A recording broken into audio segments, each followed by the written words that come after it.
You are the most popular senator in America, according to your constituents. They polled every state in the country, and nobody likes their senator more than Vermont likes you. And you have a Senate seat for life in Vermont if you wanted it. And when I've heard you explain why you're running for president, it is this big problem of the economic divide, this new gilded age that we're in, concentration of wealth at the top. If your political revolution comes to fruition and you get to make the changes that you have talked about on trade, on taxes, on the banks, on minimum wage, on healthcare, everything, how long does that plan take to fix the problem as you see it? I think we can do it a lot quicker than many people think. The key to that is to rally the American people to stand up and fight back and have a willingness to take on the 1% today that has extraordinary power. But can we break up the large banks on Wall Street and create a financial system that works for small and medium-sized businesses fairly quickly? Yeah, I think we can. Can we make public colleges and universities tuition free? Yeah, I think we can. Can we rebuild our crumbling infrastructure? Yeah, we can do that. We have to do that by eliminating these outrageous corporate loopholes that now exist and help the states and municipalities rebuild their water systems and their wastewater plants. Yeah, we can do that. Can we come up with a tax proposal which says to large corporations, you can't simply put your profits in the Cayman Islands, and in Bermuda, you are going to have to start paying your fair share of taxes? Yes, I think we can do it. Now, the trick to all of this thing is that it's not going to be done just inside the Beltway. It's not going to be it's not going to occur with me talking to Paul Ryan.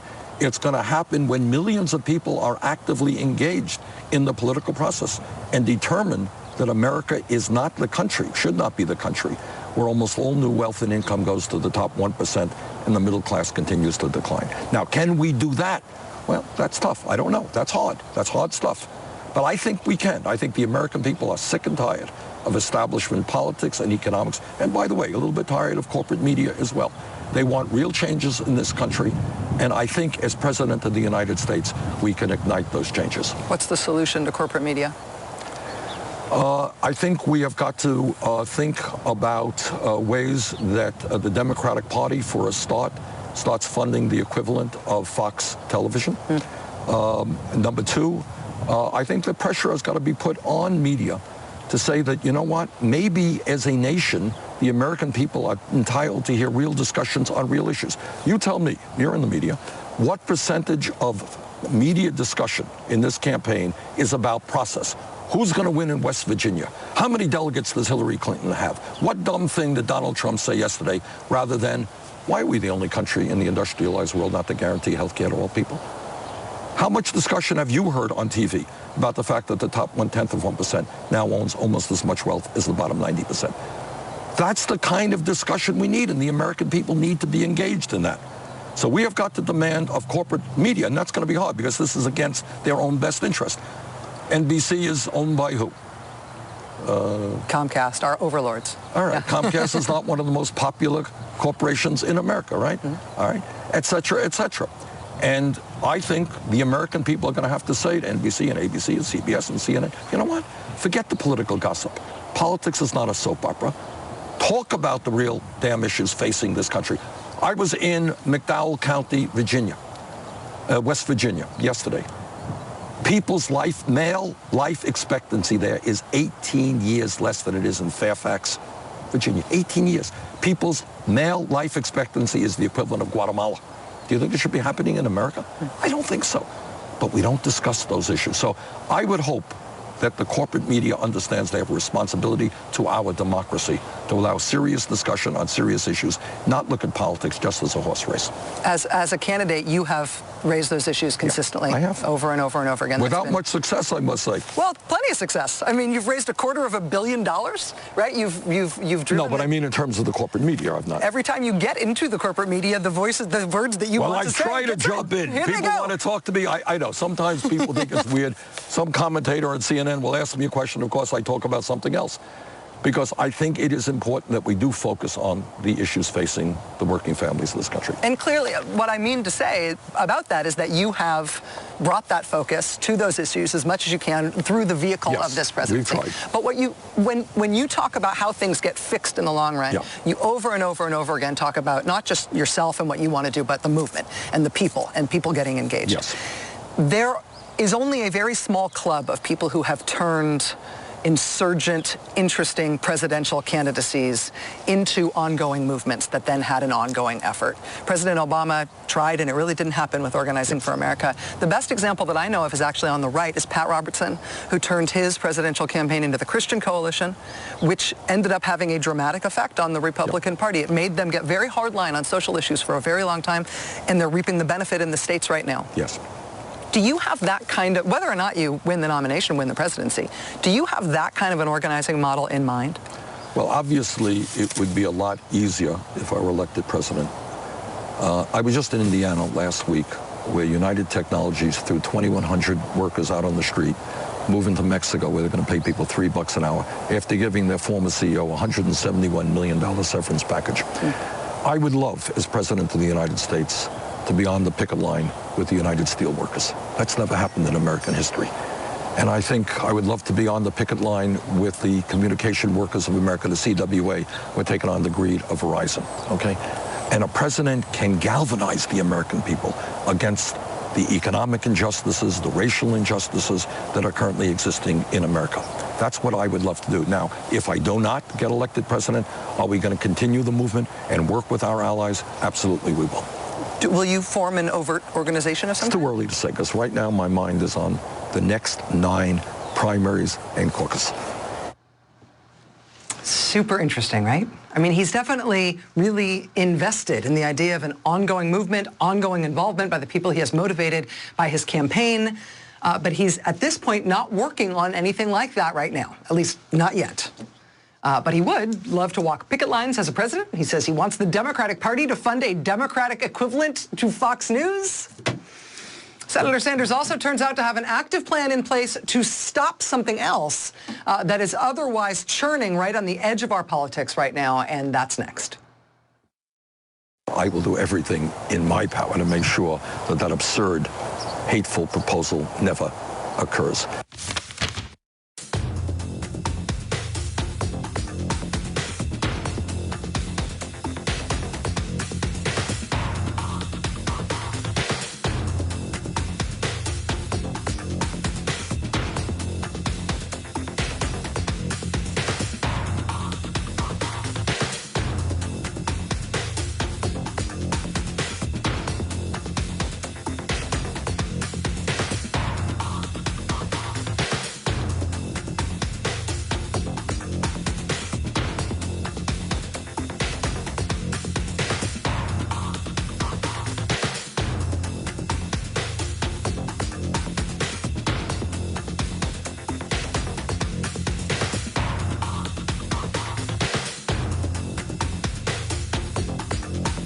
Tonight in Burlington, Vermont, which is awesome.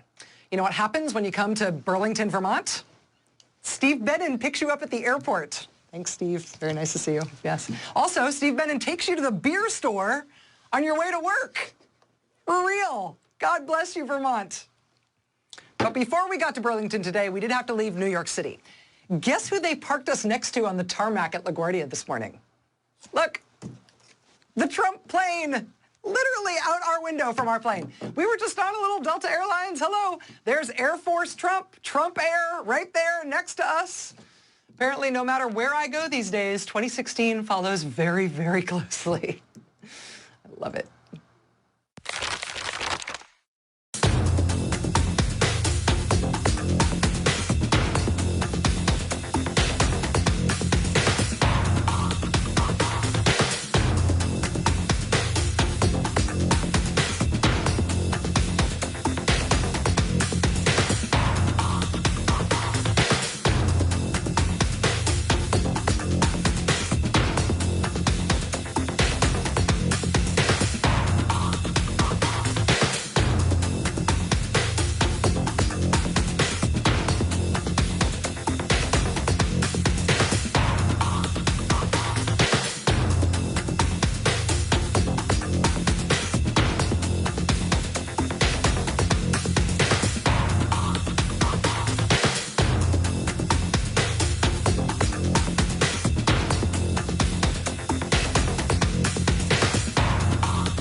Today, one of the great cities of the world, the capital of our closest overseas ally, London elected its first Muslim mayor today from the Labour Party. If the Republican nominee, Mr. Trump, is elected president, the mayor of London would not be allowed to visit the United States under any circumstances because of his religion, Right. which is almost impossible to believe, right? Yes. But it's true. And Mr. Trump says he not only believes it, but he's going to do it in his first 100 days. Yeah. Do you think that our country has been hurt already by just virtue of the fact that the Republican Party has picked him to be their nominee for president? Of course it has. And first of all, Trump is not going to get elected president. You know, my campaign is running, well, in the latest poll, I think 16 points ahead of nationally. And B, as a United States Senator, I will do everything in my power to make sure that that absurd, hateful proposal never occurs. What your question is really asking is, all over the world, people are looking at America. You got the Muslim population all over the world. It's a major religion. And they're saying, what is going on in the United States? Why do they hate us? I think that is awful. It's the same thing going on in Latin America, where Donald Trump refers to Mexicans as criminals or rapists or drug dealers. He is managing to antagonize large sections of this planet against the people of the United States. That is unacceptable. That is incredibly destructive. And that's why this guy will not become president. Did your campaign change at all? Did you hear anything different from supporters? Did you get a fundraising bump or anything when he got nominated? When the Republican primary sort of unexpectedly clattered to an end on Wednesday, were there consequences of that for you in your campaign? Well, in terms of fundraising, where we got a real boost is after much of the media had decided that our campaign was over. We ended up winning Indiana. We're probably going to win West Virginia, maybe win Kentucky, probably win Oregon. And our people are saying, hey, Bernie, you're going to fight for every last vote. And we did actually quite well in fundraising after Indiana. Do you feel like you need to sort of start running against him in a way? Do you need to start running against Donald Trump now? The Hillary Clinton supporting super PAC put out word today that they've already reserved $91 million worth of ad time. That's Clinton versus Trump. Is Senator Bernie Sanders also starting to run against Trump now? Or is his contest still really just with Clinton? That answer is next. So this is the part about people getting Bernie Sanders tattoos. Yes, he's aware. And where those tattoos are going to turn up down the road in American history. It's also the part about Senator Sanders running against Donald Trump now, even if the Democratic primary isn't yet over. Do you feel like you need to sort of start running against him in a way? I mean, part of the reason I ask is just because part of what you said about how your primary may end is basically in you appealing for what a better general election candidate you'd be against the Republican candidate in the fall. So do you need to start running that campaign against him? Yeah, we do. And frequently in our speeches, we talk about not only his incredible divisiveness, insulting Mexicans and Muslims and women and veterans and African Americans, but we also talk about his economic policies. And this is a guy who is a billionaire, who thinks it's a great idea that we give hundreds of billions of dollars in tax breaks to the top 0.2% by repealing the estate tax. This is a guy who wants to end the Affordable Care Act and throw millions and millions of Americans out on the street without any health care, without coming up with an alternative. This guy has a horrendous foreign policy ideas. So, yeah, no, we do, and we will continue to talk against the idea that Trump becomes president of this country. Your proposal on health care, which is Medicare for All, got a big boost yesterday. 2,000 doctors endorsed the idea in the American Journal of Public Health. Right. Colorado voters are about to have a referendum on whether or not that state is going to go to a single-payer system. That was sort of ventured here in Vermont as well, but it didn't end up coming to pass. Do you feel like that may happen in the states, and that may be how we approach that as a country? Well, you know, that's what happened in Canada.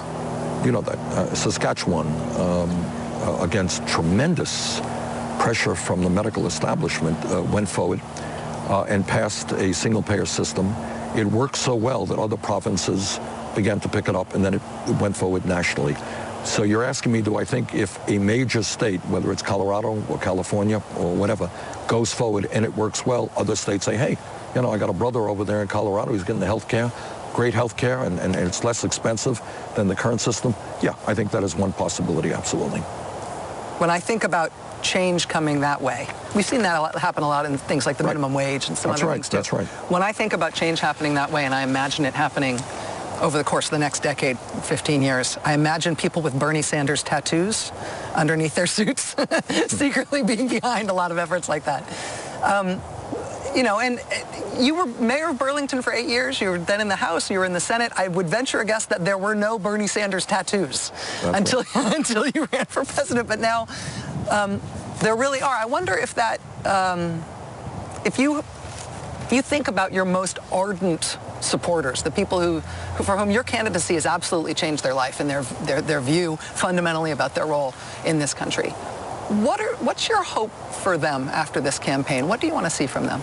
Well, you know, I was just in McDowell, as I said, West Virginia, the poorest county in this country. We had a few hundred people out to a town meeting. It wasn't a rally. And you look at the eyes of the people there who so much want to see our country be more than it is right now. And we've had rallies, 25, 28,000 people, and it really makes me feel extraordinarily positive about the future of this country, looking into those eyes and seeing hope and a willingness to get involved in the struggle. So to answer your question, I think what we have done is make people realize that there is no rational reason why we have so much income and wealth inequality, such a high rate of childhood poverty, while we're behind the rest of the industrialized world on health care, paid family and medical leaves, why we are not doing more to combat climate change.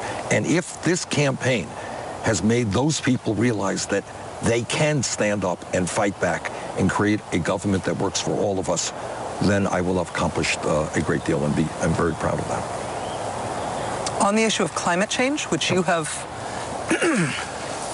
put climate change not just on a top 10 list, you've put it at the top in terms of global challenges and what needs to be American priorities. Has President Obama been a disappointment to you on that issue, or do you think he's done everything he can? No, I don't think he has done, he's not been a disappointment, but I don't think he has done everything that he can. Look, we're taking on a Republican Party that has rejected science, where the vast majority of Republican congressmen and senators do not even accept the reality of climate change, let alone the need to do what has to be done to transform our energy system. The president obviously recognizes the reality and the dangers of climate change. He has tried. Has he done as much as he can in rallying the American people to demand that we transform our energy system? I think probably not. I think one of the areas, you know, when I was a young man, the issue of our time was civil rights. And that's where millions of young people became engaged. The issue of this moment, I think, is likely climate change, where the young people understand that we cannot allow the fossil fuel industry to continue to make very large profits at the expense of this planet for our kids and our grandchildren. And they are being mobilized. Do I think the president has used that energy on the part of young people quite as much as he should have? Probably not. When you were a young man, you said civil rights was the issue of your time. Did you have any heroes who were politicians? I mean, I'm thinking now about your followers today and how strong the movement is in support of you. Well, my political heroes was not a politician. Martin Luther King Jr. was an extraordinary leader because he not only had the incredible courage to take on racism and lead the fight against segregation and for voting rights, he also understood that he had to take on the economic establishment and deal with income and wealth inequality. And remember, when he was assassinated, there wasn't a quote-unquote civil rights demonstration. He was working with some of the most exploited workers in Memphis, Tennessee, the sanitation workers, and also was organizing a Poor People's March for African Americans and Latinos and poor whites, etc. So I have an enormous respect for Dr. King. Also, you know, for Eugene Debs, who was the great Socialist Party leader in the early part of the 20th century. And also for Franklin Delano Roosevelt. Roosevelt came in and defied his own class. He was from the upper class. And he transformed what American government should be in terms of protecting the interest of working families. He revolutionized the role of government, and he had the courage to stand up to what he called the economic royalists, I call the billionaire class today, and look them in the eye and say, you know what, you hate me, and that's fine. I accept your hatred. I accept it with pride because I'm going to stand with working families. So FDR was a hero as well. Democratic Party may be about to get a windfall. You just said with confidence that Donald Trump will not become president, and I can't see the future, but certainly all the political models say that he's not a great top of the ticket for them, at least looking from here. Right. If that's true, that will likely have down ballot consequences in the Senate, maybe even possibility of flipping the House, depending on if it's a wave election or not. It'll certainly have consequences in states across the country. Governor's races too, yeah. Yeah. And so that's going to be a little bit of a windfall for the Democratic Party if that happens. And it may be a short-lived windfall if it's just because of something happening on the other side and it's not about a fundamental transformation of the Democratic Party like you're talking about. But if there is a windfall where the Democratic Party basically has a couple of years with room to run in terms of policy, what should be at the top of their to-do list that they can get done with control of the government, which even if it doesn't last for long? I was mayor of this city. And 2 years after I was elected, we came close to doubling the voter turnout because we initiated policies that impacted the lives of working people and low-income people. And they looked around them and said, you know what? Actually, government can do something for me. And Bernie is actually improving my life and the life of my kids. That's what the Democratic Party has got to do. So what do? For a start, you fight for and you succeed in raising the minimum wage to $15 an hour in 50 states in this country. And you can have millions of workers who today are making $9, $10, $11 an hour and saying, Democratic Party, thank you. You've made it a little bit easier for me to raise my kids to live with dignity. Okay? You change these disastrous trade policies and you tell corporate America, you know what? You're going to invest in the United States of America and not just pay people in Mexico $3 an hour. And we start creating decent paying jobs. You rebuild our crumbling infrastructure. Nobody argues that our roads and our bridges and our water systems, Flint, Michigan, may be the worst, but it is not the only city. Put millions of people to work. Deal with criminal justice. Rachel, these are not far-flung ideas that will take decades to implement. We can do it if we have the guts to do it, if we have the guts to mobilize the American people to stand up and fight with us for those changes. Everything that I am saying is supported by the American people. Let's mobilize those people. Don't worry about hustling campaign contributions from Wall Street or from the fossil fuel industry. Forget about that. Speak to the needs of the American people. Mobilize them. We can transform America. And you know what? They will reward the Democrats by voting for them in the future. I told you there was a lot of news in this interview. So far, Senator Sanders has laid out his to-do list for states that may turn blue this election because Donald Trump's at the top of the Republican ticket. He says he thinks he's going to win 25 states. He said if he doesn't get the majority of votes for the nomination, he's going to take his campaign to the convention, not to try to finagle a nomination there in a floor fight, but to try to improve the party platform in a floor fight. He's pledged that as a senator, he will personally block any effort by a President Trump to implement his Muslim ban. He said he's not working on a post-campaign organization for his supporters, but he kind of seemed to like the idea. He also said the Democratic Party should fund a Democratic equivalent to Fox News. But what he's about to say next, what he's about to pledge for the fall campaign in this last segment of the interview that's coming up right next, this thing is about to go off like a rocket in Democratic circles. That's next, that's last. Stay with us. State Hillary Clinton is campaigning in California. She's in Oakland, California tonight. Yesterday, she campaigned on a college campus in Los Angeles.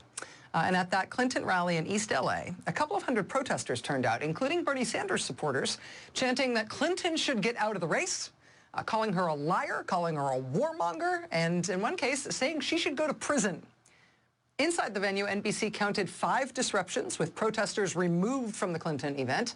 Outside, the protesters shouted at Clinton supporters as they left. I asked Senator Sanders today about the contest and the conflict between him and Secretary Clinton at this stage of the race. Really interesting response from him. Watch this. I have one last question for you, and we've talked about this concept before, but I just sort of want to know where your head is on it right now, heading into these last primaries. People who like both you and Hillary Clinton, and who want the Democratic Party to win and beat Donald Trump in November, are worried that the two of you will not be pulling in the same direction. on behalf of that November goal, that this primary is too hard, that your messages have grown to a point where they're too different. The supporters, it's become too acrimonious. Yesterday, it was very acrimonious protests in East LA when Secretary Clinton was speaking with some people who were supporting you, holding up signs, calling her a liar and screaming at people who are there to support her. Let me just say a word on that. Please. We have never asked, and I'm not comfortable with people disrupting other people's meetings. I mean, I think the right to protest is absolutely right. Go on outside, protest, bring out thousands of people. Not my style to see people disrupting other people's meetings. I've had meetings disrupted. I don't like it. If they're not disrupting inside, do you want your supporters protesting outside Hillary Clinton events? I don't want it. We had nothing to do with that. I mean, that's what people, we have millions of supporters and people all over the country do their thing. If people want to protest outside, absolutely, that's their right to do that. But you're not encouraging it or discouraging it? We're not encouraging people to disrupt meetings. That we certainly are not doing. I'm not a great fan of that. So let me just be clear, though. In terms of people turning up and protesting outside and not disrupting... Absolutely. If they want to do that, that is absolutely appropriate. Absolutely. Why not? That's what, freedom of speech is about. Freedom of dissent is about. People standing outside by the hundreds, by the thousands saying, look, we disagree. I think it's exactly appropriate. When I see people standing outside a Hillary Clinton event, though, holding Feel the Burn signs, and the people next to them holding signs that say, liar, liar, liar, and Hillary Clinton for prison 2016, that is what leads to these concerns that you and Hillary Clinton, worthy as you each may be in each of your messages, won't be pulling in the same direction for the same purpose in November. Well, let me just say this. Donald Trump represents a whole lot that I passionately hate. And I will do, if I'm not the candidate, I will do everything that I can to make sure that Donald Trump does not become president of the United States. I think he would be a disaster for this country in so many ways that it's just almost unthinkable that a man like that could become president. So I will, if we do not win the nomination, do everything that I can to make sure that he does not become president. Senator, it's really nice of you to make time, especially on such a beautiful day in such a beautiful place. Thank you for visiting us. We'll get out of your hair. Okay. Thanks. Okay. Thank you. Senator Bernie Sanders today pledging to do everything in his power to stop Donald Trump from ever becoming president. Also wanting his supporters to know that he doesn't want them disrupting other candidate events, but protesting outside, not discouraging that at all. It's just the inside. Senator Bernie Sanders, Guam tomorrow, West Virginia Tuesday, Philadelphia at the end of the road. That does it for us tonight. We will see you again Monday. Now it's time for a special Friday night edition of The Last Word with Ari Melber, sitting in tonight for Lawrence. Hi, Ari. Hi. We are still going to be live this Friday night.